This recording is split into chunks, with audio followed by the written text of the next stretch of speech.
Meu nome é Eduardo Vandenberg, eu coordenei esse projeto, qual a importância de pequenos elementos da paisagem para a conservação da biodiversidade na Mata Atlântica Mineira, financiado pela FAPEMIG.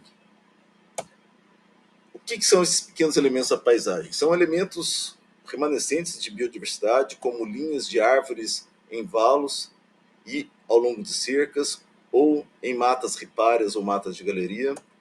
São árvores nativas isoladas em pastagem ou em áreas agrícolas, e são pequenos fragmentos de floresta que ainda estão nessa paisagem. Então a gente estudou esses elementos dentro de áreas de produção. A gente estudou sobre dois aspectos. Qual a importância desses elementos para a conectividade da paisagem? Para isso a gente usou 3 organismos modelo: um organismo de baixa dispersão, polinizador como abelhas; um organismo de média dispersão, como dispersores de semente, aves de médio porte; e um organismo de maior capacidade de dispersão, aves de maior porte, dispersão de sementes maiores também. Outra faceta do projeto, a gente estudou a diversidade e o fluxo gênico de Copaífera Langsdorff, ou óleo de copaíba, uma espécie de árvore mega abundante nas áreas. Você vai encontrar essa árvore nas florestas, nos valos, nas cercas e também nas pastagens e áreas agrícolas. O que nós encontramos? A gente encontrou que os PEPs, os pequenos elementos das paisagens, como um todo, eles respondem por cerca de 50% da conectividade da paisagem. Isso independe um pouco do organismo, se são abelhas, aves de médio porte ou aves de grande porte. Todos elas respondem bem aos PEPs.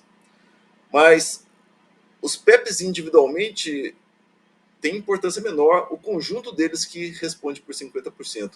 Nenhum dos PEPs sozinhos respondeu por mais de 20% da conectividade. Entre esses PEPs, os mais importantes são os elementos lineares, ou seja, matas ripárias ou de galeria, árvores, linhas de árvores em valos e cercas. Mas também as árvores isoladas podem ser importantes em algumas circunstâncias, já que elas podem muitas vezes aumentar a conectividade enorme, apesar de ocupar uma área muito pequena da propriedade. Elas são pouco importantes porque elas ocupam pouca área, mas elas realmente contribuem muito individualmente para a conectividade. Quando a gente estudou a diversidade e fluxo gênico de Copaífera Langsdorff, de óleo de copaíba, a gente viu que para essa árvore, os PEPs e a fragmentação pouco afeta a estrutura, pouco afeta a diversidade genética e pouco afeta o fluxo gênico. Isso porque essa é uma espécie muito comum na região, a gente vai encontrá-la para todo lado e aparentemente ela é pouco afetada por isso. A gente encontrou algum sinal para imaturos, de perda de diversidade para imaturos, numa escala de tempo próxima, tá? Há uma redução da diversidade genética para imaturos numa escala de tempo próxima. Quais são os futuros passos do projeto? A gente está estudando estrutura e composição de árvores em cercas. É um elemento muito comum, muito importante, mas pouco estudado. Dos elementos, dos PEPs, é o menos estudado. E a gente está com um projeto financiado pela FAPEMIG, um novo projeto, onde a gente está estudando o papel dos PEPs e dos jacus na dispersão de sementes de tamanho grande, de árvores que são especialistas em interior de floresta. A gente tinha estudado copaífera, mas ela é muito generalista, a gente não viu efeito, mas a gente acha que para essas árvores com sementes grandes vai ter efeito sim, tanto dos PEPs como do dispersor. No caso, o jacu, porque é uma ave bastante comum, de grande porte, um frugívoro, e a gente pouco estudado o papel dele nessas paisagens fragmentadas. Outra parte que a gente está fazendo é estudando a dinâmica temporal dos PEPs. Então a gente, através de imagens de satélite, vendo como é que eles mudam ao longo do tempo. Então a gente está fazendo isso para toda a Mata Atlântica.